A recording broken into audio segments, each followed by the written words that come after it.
우리는 수많은 데이터의 홍수 속에서 살아가고 있습니다. 그 안에서 나에게 맞는 정보를 활용하려면 어떻게 해야 할까요? 이 책은 데이터 시각화 기초 개념부터 분석 사례, 그리고 다양한 차트 유형까지 한 번에 배울 수 있도록 가이드라인을 제공하고 있습니다. 그럼 오늘은 이 책을 바탕으로 데이터 시각화란 무엇이며 우리가 어떻게 활용할 수 있는지에 대해 알아보도록 하겠습니다. 발표는 왜 데이터 시각화를 알아야 할까? 데이터 시각화를 위한 준비, 더 나은 시각화를 만드는 방법, 시각화를 활용한 데이터 분석 순서로 진행하겠습니다.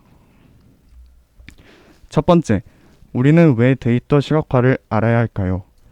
바로 데이터를 활용할 수 있는 가장 쉬운 방법이 데이터 시각화이기 때문입니다. 마이크로소프트 CEO 사티아 나델라는 다음과 같이 말했습니다. 산업혁명 과정에서 전기가 대중화되면서 경제적 발전과 생산성 개선을 이루어냈듯이 앞으로 펼쳐질 미래에는 데이터와 디지털 기술이 새로운 생산 요소가 될 것이다. 4차 산업혁명 시대에는 데이터가 곧 성장 동력이다. 팀 버너스-리가 WWW의 저작권을 내려놓고 인터넷이 널리 보급되면서 전 세계 데이터의 양은 물론 데이터에 대한 접근성이 폭발적으로 증가했습니다. 하지만 그 안에서 효과적으로 인사이트를 얻는 능력은 오히려 감소했습니다. 따라서 경쟁력 있는 기업이 되려면 데이터를 읽고 활용하는 능력인 데이터 리터러시를 기르는 것이 중요합니다. 즉, 이제는 데이터를 단순히 수집하고 보유하는 것을 넘어서 이를 제대로 해석하는 능력이 필요하다는 것입니다. 일반적으로 사람들은 데이터 시각화를 이미 도출된 분석 결과를 최종 전달하는 보조 수단으로 여기는 경우가 많은데요. 그렇지 않습니다. 데이터 시각화는 오히려 데이터를 분석하는 과정에서 더 빠르게 탐색하고 인사이트를 도출할 수 있도록 도와줍니다. 시각적 패턴을 근거로 누구나 직관적으로 이해할 수 있기 때문입니다. 정리하면 비즈니스 인사이트를 쉽게 얻고 이를 다른 사람에게 효과적으로 전달하기 위해서 우리는 데이터 시각화를 알아야 합니다. 그럼 두 번째로 데이터 시각화를 하려면 무엇을 준비해야 할까요? 데이터를 시각화하기 위해서는 가장 먼저 로우 데이터, 즉 가공되지 않은 날 것의 데이터가 필요합니다. 그럼 어떤 데이터를 보고 날 것의 데이터라고 할까요? 데이터를 표로 정리했을 때 각 셀이 단 하나의 컬럼 정보만을 담고 있는 것을 로우 데이터라고 합니다. 이 그림을 보면 각 셀은 성별, 연령대, 시점, 취업자 수처럼 단 하나의 정보만을 담고 있습니다. 이것이 로우 데이터입니다. 로우 데이터를 이용해야만 우리는 시각화에 필요한 변수를 적재적소에 조합할 수 있습니다. 하지만 우리가 평소 마주하는 대부분의 데이터는 이미 가공되어 있는 경우가 많습니다. 이 그림처럼 하나의 셀에 성별, 시점, 연령대를 모두 담고 있는 것이죠. 이것은 로우 데이터가 아니라 통계표라고 합니다. 통계표는 이미 그 자체로 시각화가 완성된 상태이기 때문에 우리가 원하는 형태로 새로 시각화를 하려면 데이터 정제를 거쳐야 합니다. 즉, 하나의 컬럼에 단 하나의 정보만을 담도록 만들어야 하는 것이죠. 데이터 정제는 통계청에서 제공하는 공공 데이터라면 통계청 홈페이지에서 바로 언피벗 기능을 이용하면 되고, 만약 사적 데이터라면 엑셀의 피벗 테이블이나 오픈 리파인 등 별도 소프트웨어를 이용하면 됩니다. 이렇게 로우 데이터를 준비했다면 시각화를 해야죠. 시각화는 소프트웨어를 이용하면 정말 간단하게 완성할 수 있습니다. 엑셀 차트나 태블로, 파워 BI, 맷플롯 라이브러리 등을 이용하면 쉽게 구현할 수 있습니다. 하지만 우리의 중점 사항은 더 나은 시각화입니다. 더 나은 시각화를 만드는 방법에는 무엇이 있을까요? 보는 사람으로 하여금 데이터 해석을 돕는 부가 요소가 있다면 시각화가 개선될 수 있습니다. 대표적인 예로 제목, 범례, 데이터 레이블이 있는데요.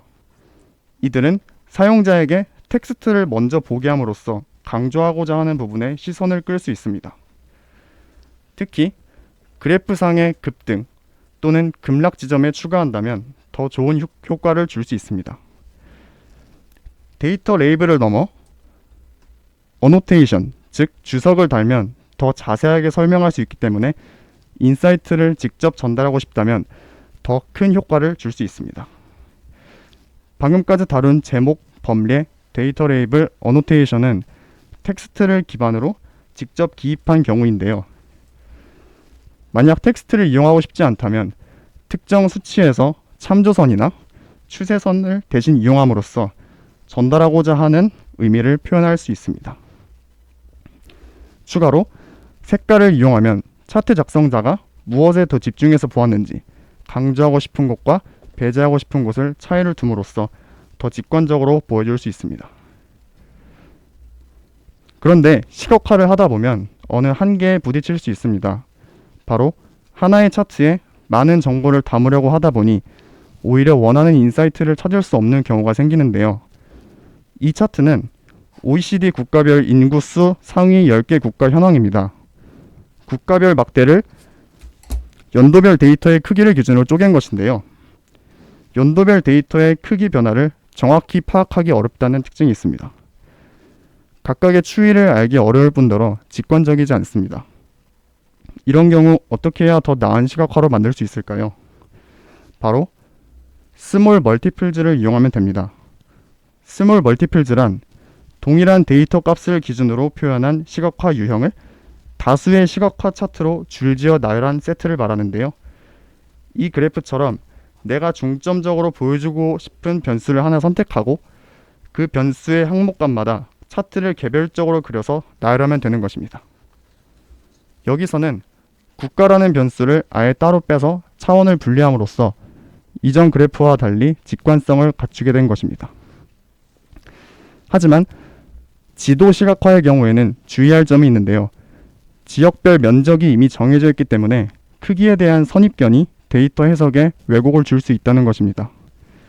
이를 해결하기 위해 카토그램을 사용하는데요. 스웨덴의 경우 2011년에 지역별 인구 현황에 따라 면적을 수정한 바 있고, 미국 월마트, 맥도날드, 스타벅스는 매장 분포수에 따라 면적을 다르게 표현한 바 있습니다. 여기서 보시면 캘리포니아에 많은 매장이 분포했다는 사실을 알 수 있습니다. 더 나은 시각화를 만드는 또 다른 방법으로 사용자와 상호작용하는 인터랙티브 차트가 있습니다.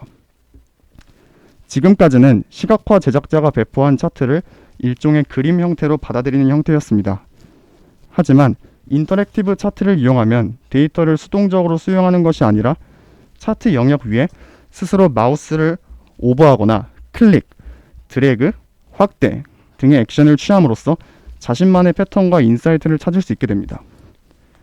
인터랙티브 차트는 차트의 틀은 그대로 유지하되 사용자의 입력값에 따라 세부 그림만 빠르게 바꿔주는 형식이기 때문에 매우 효율적입니다. 대표적인 인터랙션 기능으로는 필터링, 하이라이팅, 어노테이팅이 있습니다. 필터링은 선택한 옵션만 보여주는 것이라면 하이라이팅은 선택하지 않은 옵션도 보여주되 흐리게 보여준다는 점에서 차이가 있습니다. 어노테이팅은 마우스 오버 시 툴팁 텍스트가 보여지는 방식으로 추가 설명을 드러낼 때 주로 사용됩니다. 지금까지 더 나은 시각화를 위한 다양한 방안을 살펴보았는데요. 이 개념들을 적용한 차트들을 한눈에 보려면 시각화 대시보드에 올려야 합니다. 대시보드에 등록된 차트들은 서로 필터링, 하이라이팅이 연동되어 있는데요.